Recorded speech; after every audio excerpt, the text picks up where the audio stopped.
There comes a moment in every man's life when the dream ends and the next level of work begins. Today's guest, Brayden Ainsworth, drafted to the AFL, living the childhood dream, and then it all disappeared. But what followed wasn't just a setback. It was a complete unraveling of identity, control, and purpose. Brayden didn't just lose football, he lost himself. In this episode, we're going to be talking about what it means to fall apart, sometimes publicly, sometimes privately, and then build something far more powerful in its place. From being hospitalized with anorexia to becoming one of the strongest voices for men's mental health in Australia, Brayden's story is about so much more than sport. It's about resilience, self leadership, and learning to let go of who you thought you were so that you can become who you're meant to be. This one's for anyone who's felt like they've had it all, but still felt empty. Let's dive in. Brayden, welcome to the show. Thank you. It's a pleasure. Very, very honoured to be on. It's been a long time coming, that's for sure. When you were delisted and left the club for the last time, what did you feel you were walking away from, and where were you most afraid, or what were you most afraid of in that moment? Walking away for the last time, it was actually a funny period because I sort of found out like if I will get a contract or not get a contract in an exit meeting, and then that wouldn't know for another 2 or 3 weeks. So it was a bit weird because I was still going to the club and doing some like gym and things like that with a few boys, like not knowing if I'm going to get a contract or not. And then I find out that I've been delisted, and it was sort of like packed up all my stuff, but it wasn't like a goodbye sort of thing. So I'd sort of already done that, and all I had there was maybe like a singlet and a pair of shorts for when we were gymming in that sort of 2 weeks. When I look back, it was a bit of like there wasn't really an ever a goodbye. It was more just like I walked out of the club, and then I assumed my fob just started working. I wouldn't have been able to get back in, and so that was there was never been like a goodbye moment, which probably may have. I don't know if that would have helped, like in the struggles and the acceptance of it. But yeah, from when I got the final call that I'd been delisted and let go, it took a long time to, I guess, accept and acknowledge that that was actually what happened. Like I don't know if it actually happened until probably 6 months later, which was probably the hardest thing. Because I always just thought like, no, I'm going to get back. I'm going to play for another team. I'm going to get drafted again. That's my identity. That's my purpose. That's all I am. So that's all I focused on, and everything else sort of was out, and I just full tunnel visioned, which probably is what happened and sent me down the wrong path. But yeah, that's probably the last sort of thing that I can remember around West Coast is getting that phone call, and then yeah, sort of hard to accept if that makes any sense. Yeah, they could probably use you now, I reckon, at the moment. That's my joke. I would have played 100 games by now if I was still there, but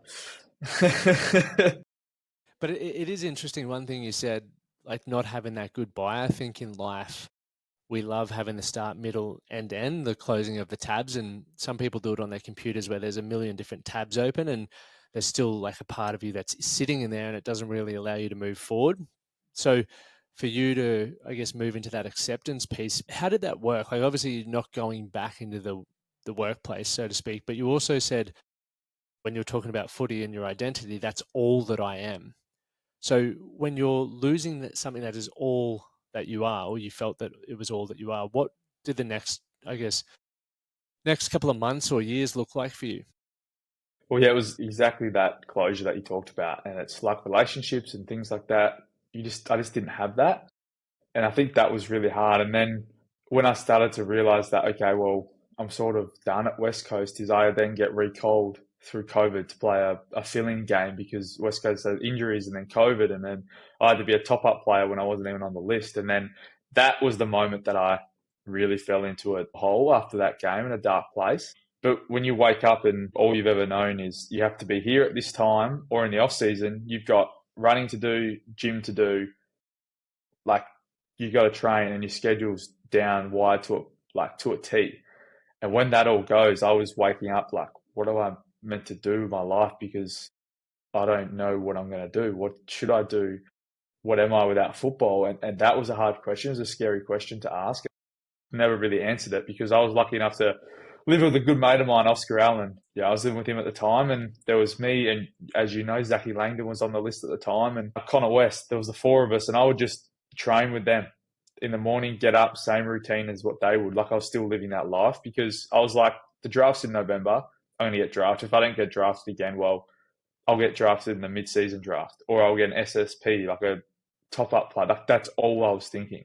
And in the back of my head, I was like, okay, well, what's going to help me to then get to that? And I was like, oh, I'll just do a PT course. I'll do my PT course, signed up for that because I'll do that, and then that will help me then become a better athlete to then get drafted. Like it wasn't, I'll do a PT course to then help other people. It was, I'll do a PT course because my own identity is football. Like everything was around that. And that's where I really like struggled to the point where the only other things I was really doing was I started working at Happiness Co, like dabbling, like some work experience and things like that. Outside of that, it was everything was okay. Will this help me get drafted? What if I do a nutrition course? Like that might help me put on more muscle or whatever it was. It was all around that identity for literally the day I got that phone call in October. For the next 6 months was just chasing that again. What do you feel like? Do you remember the time where you stopped introducing yourself as a footballer? Like, do you remember that moment? And was that a tough period? It wasn't a tough. The hardest thing actually, it was a tough period once I realized it was gone, because it was hard for others to not introduce me that way. Like I've been out of the Mm. system for, well, I think this might be my fourth or fifth year now. I can't remember, and I still get introduced when I do certain things as Brayden, ex-West Coast Eagles player. Like I was there for 4 years and played a handful of games. It wasn't like I was a Hall of Famer. You know, that was hard, and especially when I'd accepted it, but I was still getting referred to as ex AFL player, not Brayden from this place or Brayden that does this. So that was probably the hardest bit. But yeah, like people were like, oh, what do you do now? In that 6 months, and I was like, not much. I was just like, oh, I'm just studying personal training, like because that's all I'd sort of signed up for, and I didn't really know what to say. The question is like, what was I without football? Like I couldn't answer that question. It was football. I'm an AFL player for West Coast. And that was it. And it was like, okay, I'm a PT. I play footy at Perth Footy Club. Like that was what it was at the time.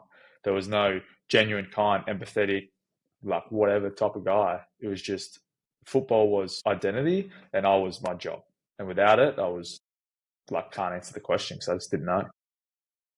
Do you remember the first time you did answer that differently, where you, as some of the things you labelled off there, kind, empathetic, etc. What was that process for you to start viewing yourself more than what you did, more than your job?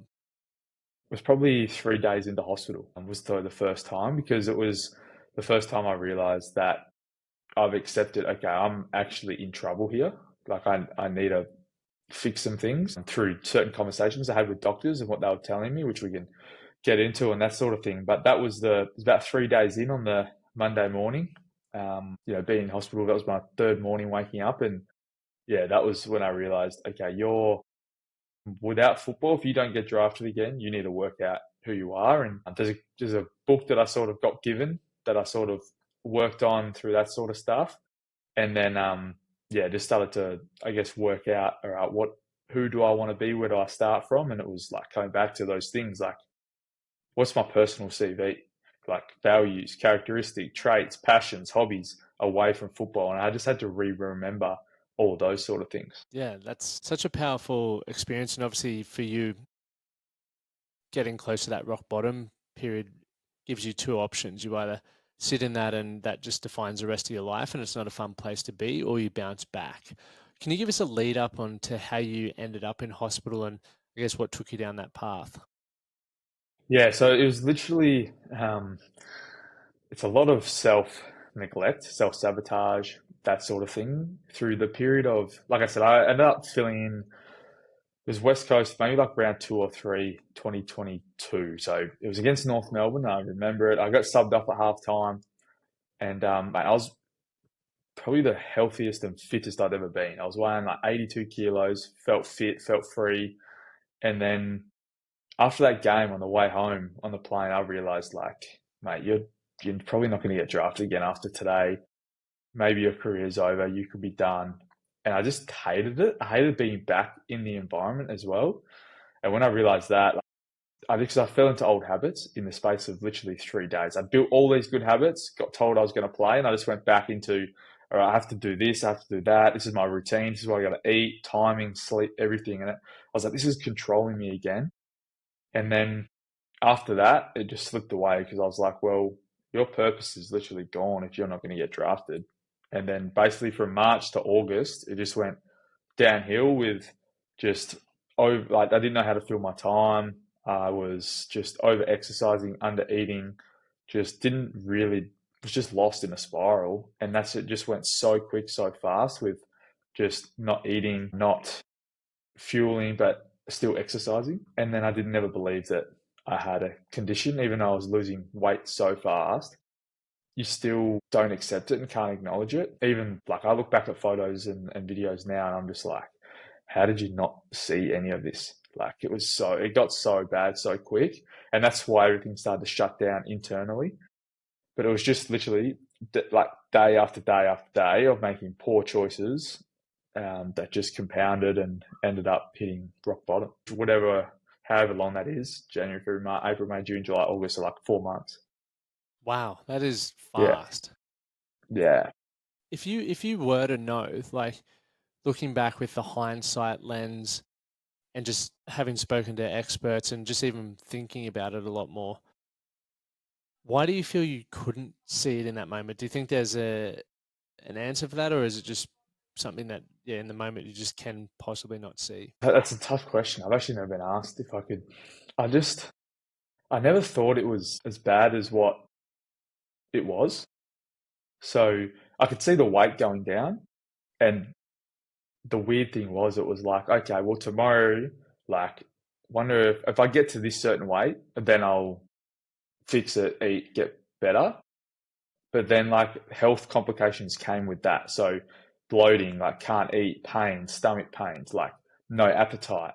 And then it was like, oh, well, like, I'm not hungry, I'm not going to eat. But then it again was like, oh, I got down to this weight. Wonder what it will be like when I get to this weight. What would I look like if I get to this weight?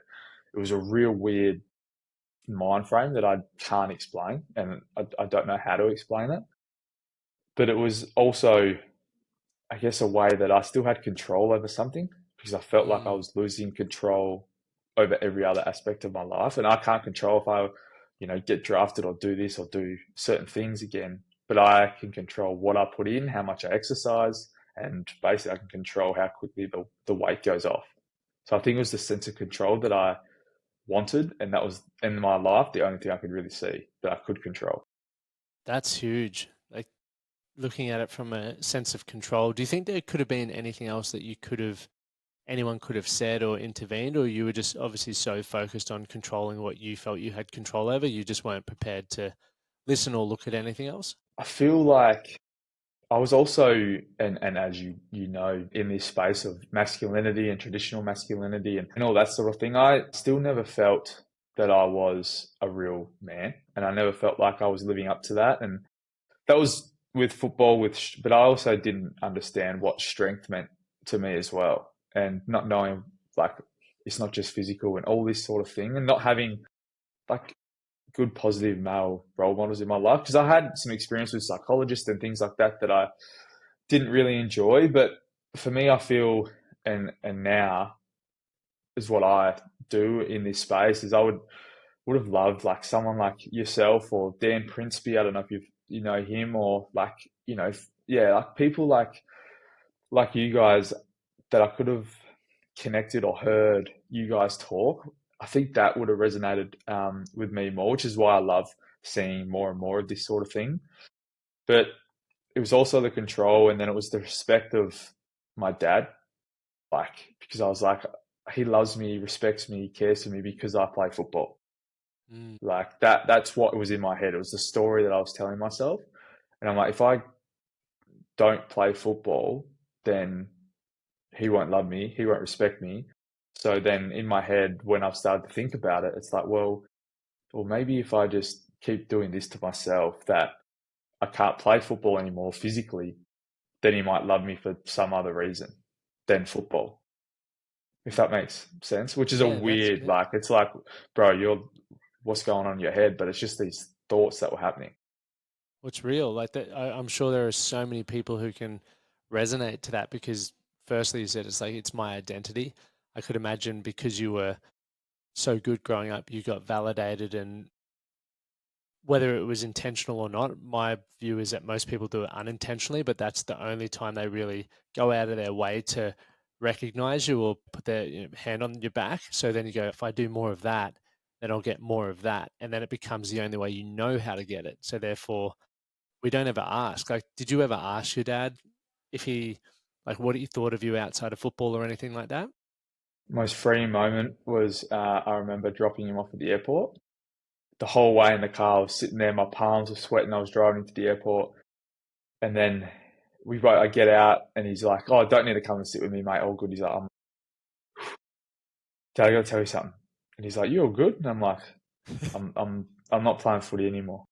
I might in a couple of years, but right now I'm stepping away from football."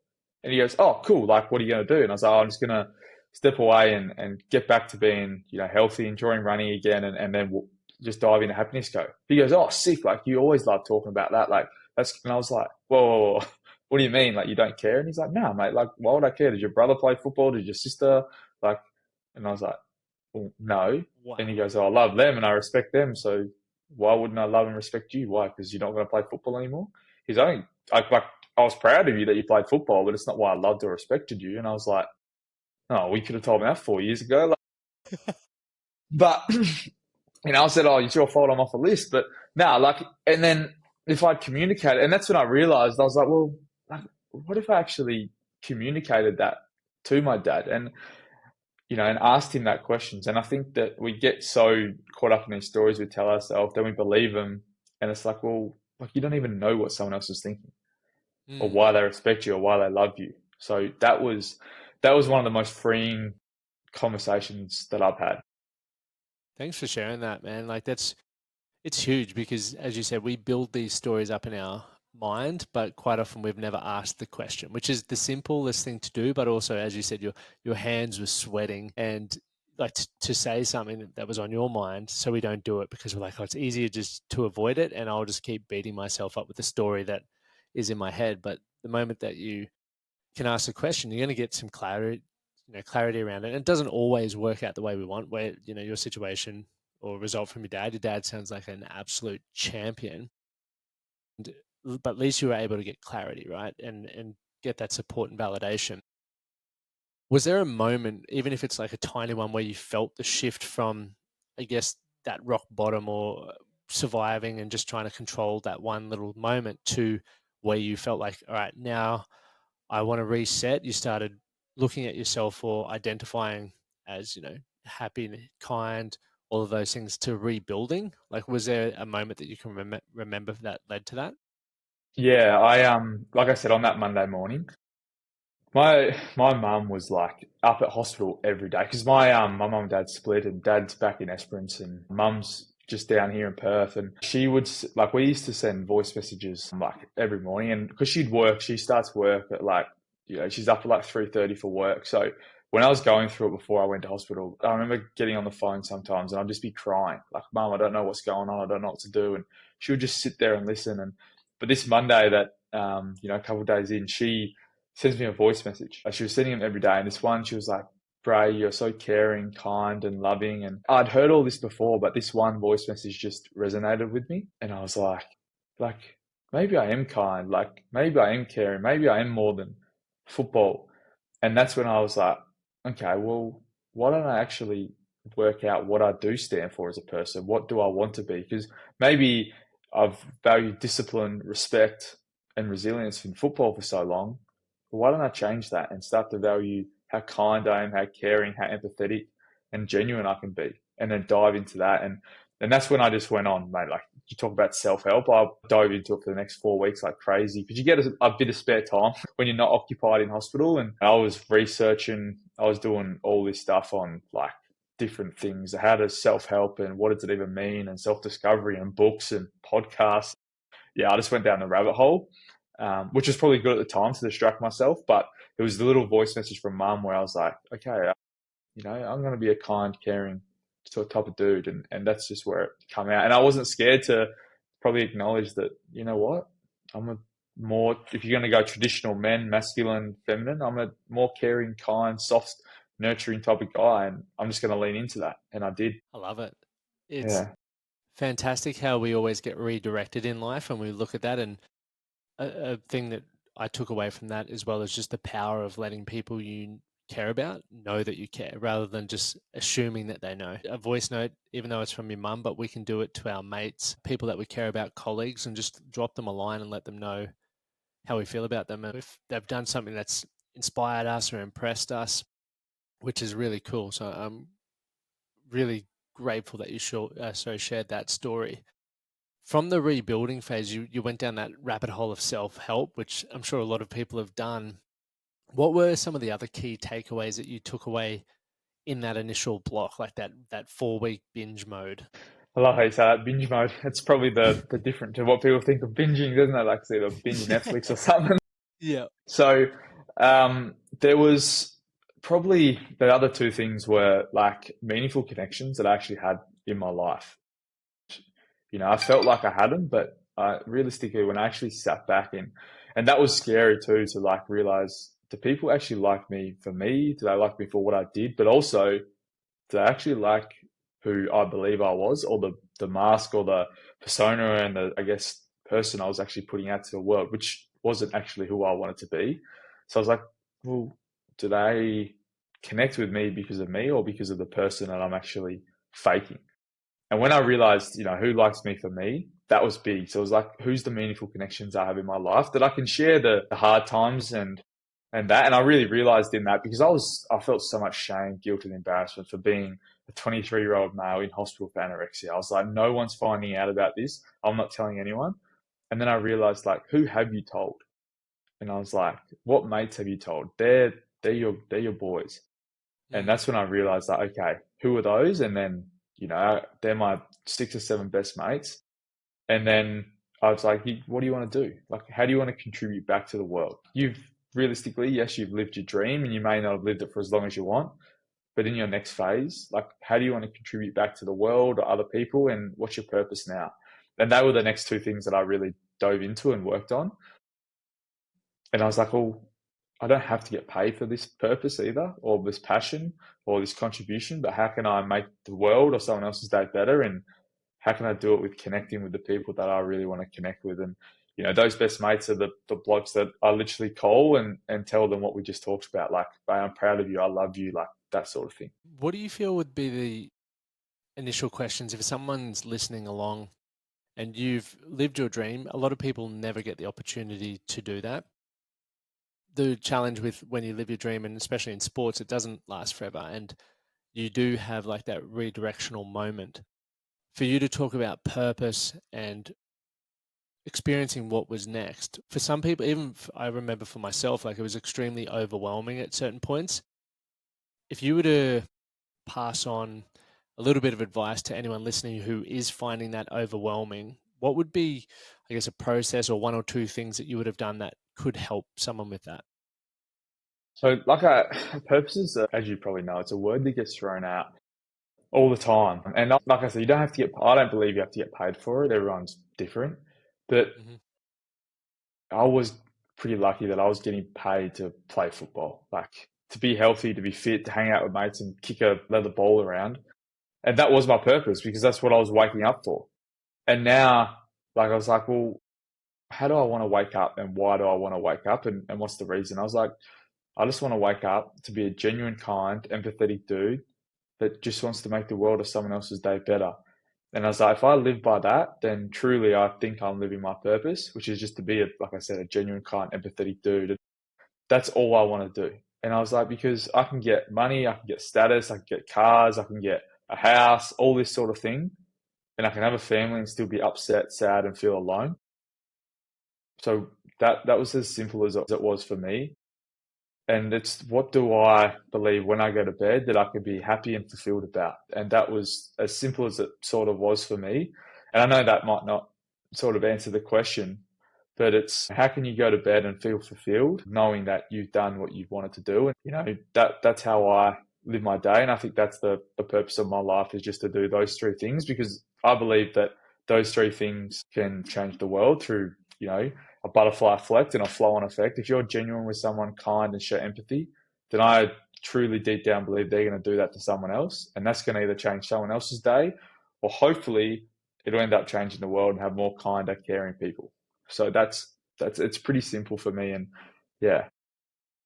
I love it, mate. Super simple. I think that's the key, though. We, as human beings, have gone to work to complicate everything to the point where any diagnosis or any problem in our life, it must be the most complex thing to solve. When, if we look at, in my opinion, once again, the fundamentals or the foundations of what makes someone fit, happy, healthy, wealthy, are very simple processes, and quite often they're intrinsic things that we can focus on and we can control, that we just need to do consistently over a long period of time, that can often seem boring, or what's the purpose, because they don't deliver a instantaneous result, but over a long period of time they do. Much like to your point, so if I can just show up in this way, this way, and this way every single day, which you have control over because it's all perception, then that's going to make your life better because of the ripple effect. And I think that's phenomenal, because most people, we're doing it every single day. We have positive or negative thoughts. And when you're in a bad spot, I call it the winter. When you're in winter, you tend to Yeah, gravitate seasons. more to Love the it. negative thoughts, the negative things that are happening, and you just skew everything, as opposed to going, hey, I just want to really focus on being compassionate and making someone's day. You make someone's day, you feel good, they feel good. It's hard to be sad. Like, it really is.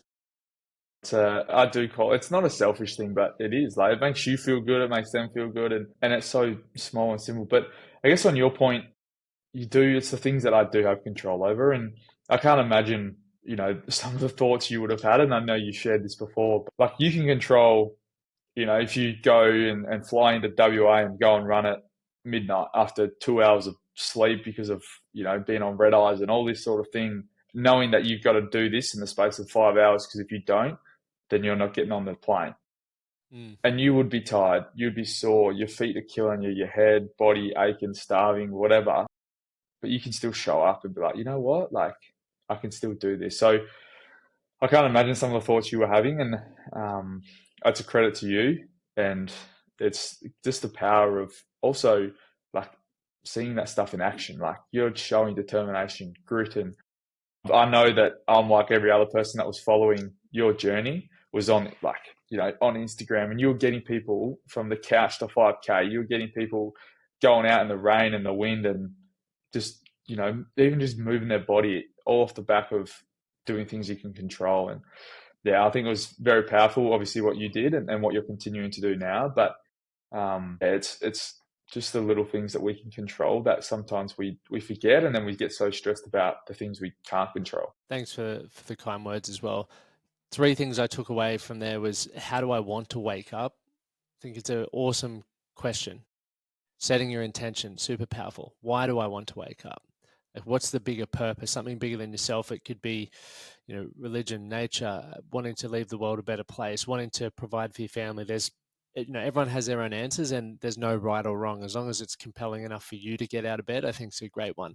The final one, which I absolutely loved, because I used to say this every night, but it's when you put your head on the pillow. Like, did you contribute to the world in a better way? For me, when I put my head on the pillow, I just want to know that I've given life a crack every single day. And if I can put my head on the pillow, then it's been a good day. And that's why I never want to waste a minute. I never want to waste an interaction. I never want to waste, an opportunity, because life, it feels like we got time, but at the same time, it's going so fast. So make the moments count. Yeah, I couldn't agree anymore with that. And I love when people say, like, what they're, give life a crack, or, I want to do this, or I want to do that, or this is how I want to live my life, or this is what I value. It's like, yeah, cool. They're all words or sentences until you show them in action.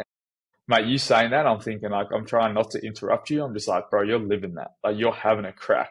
You don't have a crack by, going and running 54, but 50, yeah, 58. yeah, sure. Enough, over 50. Yeah, marathons in the same amount of days across all these states. Like, if you're not having a crack, like, you are doing that and you're living that every single day. And now it's coaching and mentoring and helping others. So I love when people talk about that, and especially you can tell when their like face lights up, and that's what yours just Mm. did when you're talking about that. So like, oh, they're not just making this up. Like this is real, which I love to see as well. Appreciate it, man. And so talk to us about now. So the rebuild came back. You mentioned you were doing some speaking and some work with the Happiness Code, but give us I guess, a rundown onto the journey. It was how do I want to wake up and why do I want to wake up? Like those questions that led you to where you are now. So can you give us a bit of a rundown on that?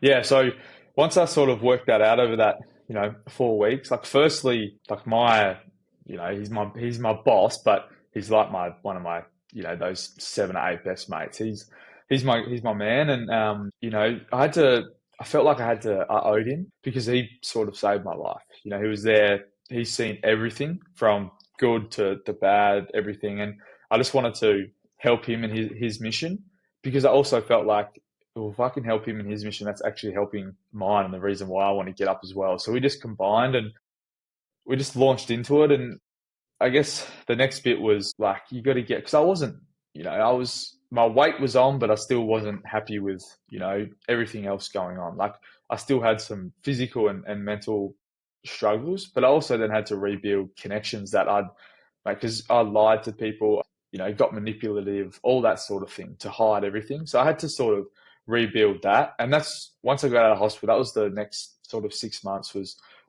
mainly focused on rebuilding health, rebuilding connections, and then really, diving into this passion of, helping other people. And it started off for me now, it's working with a lot of youth, running school workshops, but learning and developing and understanding the other knowledge and that sort of aspect. And the other thing was falling back in love with the one thing that I always loved to do, which was running as well, Mm.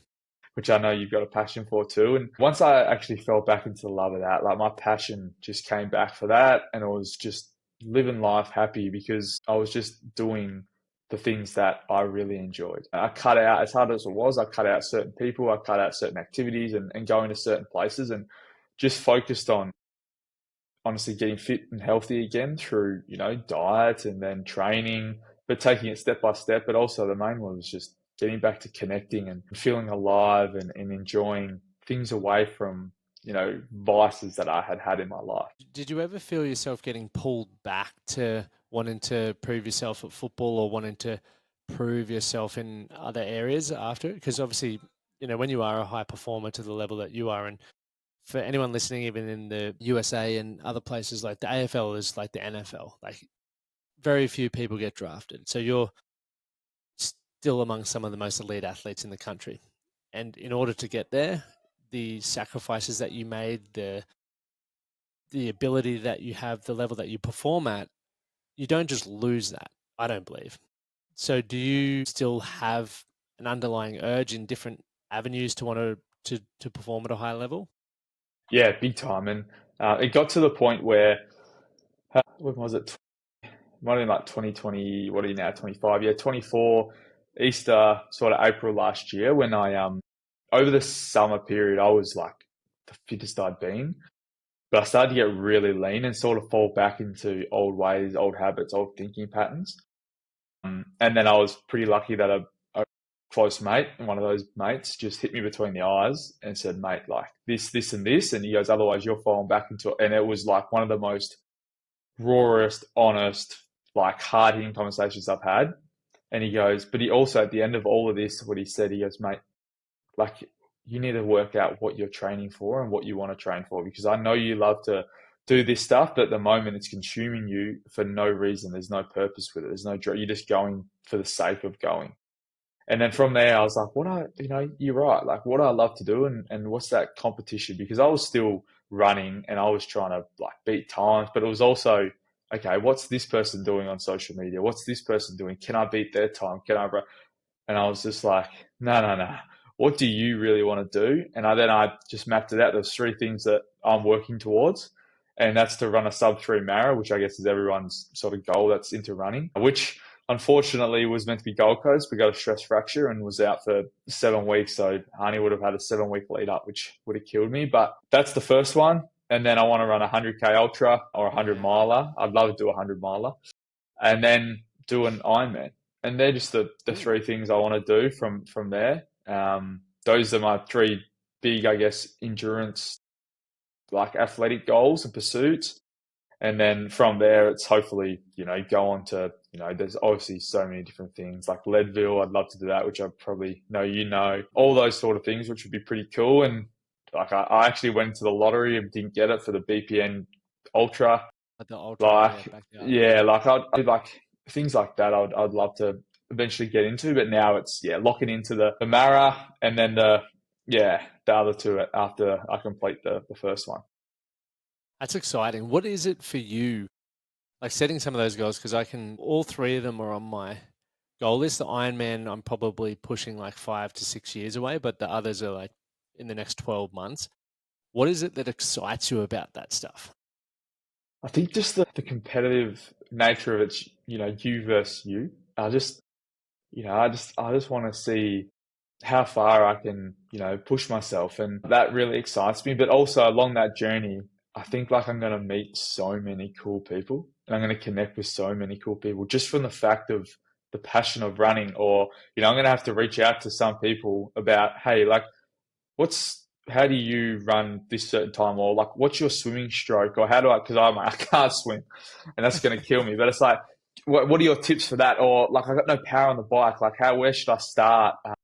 And that's what excites me too. It's the you versus you battle of being in your own head and going on a long run and not listening to anything, and you're just in your thoughts for 2+ hours. Like, how do you cope with that? But also, then you get to go for a nice little recovery run with a few mates and enjoy that and connect with new people. And I don't know if I ever would have connected with yourself if we didn't obviously share the same interests or passions. But then there's running on top of that as well. Yeah, that's what I'm really excited for. I've got a list of people that I would love to meet, and the cool thing is I don't want to just go and have a coffee with you, like I do, but I want to have a run first, then have a coffee. And there's certain people that, yeah, that's what actually excites me as well, is the people I'm going to meet along the journey of hopefully completing these goals. Man, I love that. Huge thing that I hope everyone took away from that is you're humble enough to want to ask for help as well. I think once again, you're an elite athlete already, but you're also someone who still asks for help and asks people, how can I improve these things? One of the biggest reasons why people get stuck or stagnant in life is we try too hard and for too long to figure things out ourselves, rather than realizing now, because of our phones, there are incredible people who are experts in things that we're not and maybe we want to be, that all we have to do is drop them a message. Like, how cool is that? That we can have someone who's done what we wanted to achieve and we can ask them, hey, what did it take in order to achieve that? And then we can fast track our own success. I did it with my 58 marathons. I was reaching out to all kinds of people, just trying to pick their brain and essentially create an environment where it was impossible for me to fail. Had I not had the help of all the people that I did, it wouldn't have been possible. And so I hope people take that away, because once again, you're an elite across so many different areas, and not just because of sport, but even in your ability to ask great questions and to put your hand up and say, hey, I need help, but also to lead yourself and take ownership and responsibility for the man that you want to become. I think that's so powerful, and something that if anyone takes just one thing away from it, that would be it for me. I think taking responsibility, yeah, 100% for your own life and what you want to do. And I can't imagine the people that you would have, connected with, or like especially when you're in the States, like you're like, Mm. hey, we need some help, this and this. And, people following the journey, you would have met some incredible people that you would never have met in your life. And now you probably, if you go back to that certain state, you could be like, hey, what are you up to? Do you want to grab a coffee? And you've got someone to connect and chat with that you never would have had before, all off the back of doing this incredible journey. So, yeah, that's what I love. And again, you would have been like, and you did. You're like, I need some help. Is there a physio? Can I please have some physio? Does anyone know anyone? Like, it's a small thing, but then you connect with that person. Then if you've got a mate that's over there, like it's just it's just the connection piece that I love about space. And any type of exercise, you go to the gym, you meet people, you connect. You go for a walk along here in South Perth, like you connect with other people. Yeah, I just love that. That's probably my favorite part about it all, and asking for help, because you can't get anywhere I don't believe, you don't ask for help, or it's a lot easier to get where you want to get to, and if you're willing just to ask the question. For sure. Could not agree more. What would be something that you're most excited about with the work that you're doing now that maybe you didn't get from footy? I think actually seeing certain impact that you're having to help people just change a thought in their head or spark something. Because footy is amazing, don't get me wrong, and I love it. And I still get jealous of mates that are still playing because it's a great thing. I love the game and I love that. But when you think about it, like, you know, have an impact on people's lives. Sometimes if you win, it's good. If you lose, then sometimes it's a pretty negative effect. Like, I think just being able to actually help people and see the help that you can have, I think that's probably the thing that I never expected to understand and realize, and how one conversation can really help and change people's lives. I think that's pretty cool because it's happened to me in the people that I've connected with and have sparked thought and ideas or shifts in focus or habits and change. I think that's something that I never really expected would ever happen. And that's with some like close family and friends, in my life that has still happened to. So I think that's probably been, the exciting thing is like how many people can you just spark a thought? Because you're not going to, change everyone's life and, impact everyone because some people won't like you just like you don't like everyone else. But can you just get a little spark in their eye or a little thought to, maybe help them see the world in a happier, healthier, a better place? Solid, man. I love it. And What would you? also, sorry, just to touch No, on you're that. good. And in the what excites me is the more people. Like I keep coming back to connection because I just love it, but I just love being able to meet new people. That's what's cool for me is you really start to see and connect with more people that are like you or that you see parts of yourself in them, which is pretty cool too. Yeah, connection's got to be one of the greatest things. I always go back to the book, The Five Regrets of the Dying by Bronnie Ware, and just think about the things that she said. And like, it's just, I wish I spent more time with my friends and family. And for me, it's just connection because anyone can have money. Like, I know a lot of people with a lot of money and they're miserable, but they're also amplified dickheads. I think it amplifies who you are. But if it's not something that drives you, that's also completely okay because there's so much more around it. Like, you don't, after, I guess, the success of the run, I don't talk about necessarily the money and the opportunities. It's more so the people that I met and the experiences that we had. Like, that's what I find awesome. And that's what I rate my life on, is just like, what experiences can I have and who can I have them with? Yeah, which I think is amazing. And to double down on what you sort of just said there, like yes, you raised money and you would have got massive sponsorships from different partners and organizations and all that sort of thing. But you never, you're like, oh, thanks to LSKD or thanks to these people. But it wasn't like, it was a gratitude and a thankful thing, but it wasn't like the thing that you were doing it for. You weren't just doing all this to, oh, if I do this, then I can go viral and then I can Yeah, then, make a story and a book off the back of it to then get more money. It's like, no, I'm doing this for me, but showing other people that you can do this and it helps other people in a different way. And now I'm going to go and talk about it to then spark some thought or some change and help other people, not I'm going to go and do this because now so many people are going to pay for this to get me more money. And I exactly. think I think that's where the real power comes from. Definitely the impact for sure. Because I've seen, once again, so many people come and go, and especially in the coaching space. Like, I've been actually in the men's space for since 2016, 17, and just people come and go, which is fine because it's a season.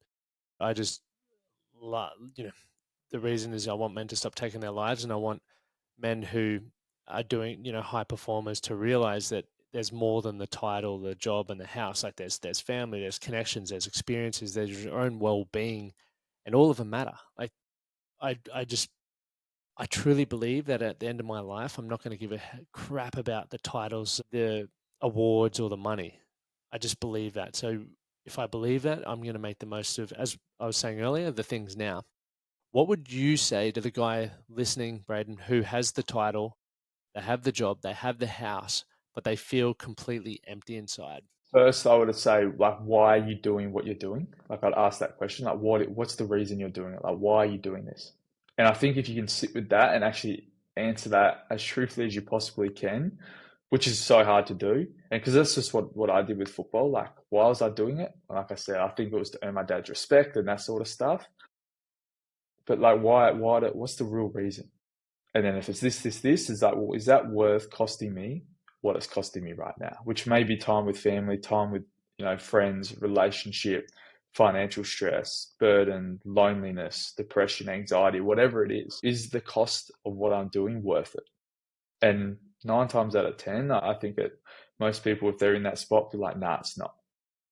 And I sort of realized, and you have too, like, if you get to the worst spot, you can get a job pretty, like, you can go yourself. People are going to help you. You're going to be able to go, and if you're lucky enough, which I am lucky enough, I could jump from people's couch to couch, things like that. So money's not the end of the world, and if that's what you're chasing, I don't think it's ever going to fulfill you. So me, it was like, why am I doing this, and is it costing? Is it worth the cost that it's having? Love that. It's something to think about. What is what I'm currently doing costing me, and that goes not just for work. I could imagine for me running the 58 marathons, it cost me time with my wife. It cost probably health to a degree. It cost me elements of my business. But to me, it was worth what I was building towards. So when you know what you're building towards, you have an idea of who you want to become, then you can start asking yourself those next questions, because there are far too many men, and the statistics show, who are in roles and they've adopted the responsibility of, you know, whether it's dependents, it's the mortgages, it's the title or the reputation that they're worried about, and they're just waking up every day miserable. And if we can take something away from this, there's so many great questions that you've said, going back to how do I want to wake up? Why do I want to wake up? What does it look like when I put my head on the pillow at night?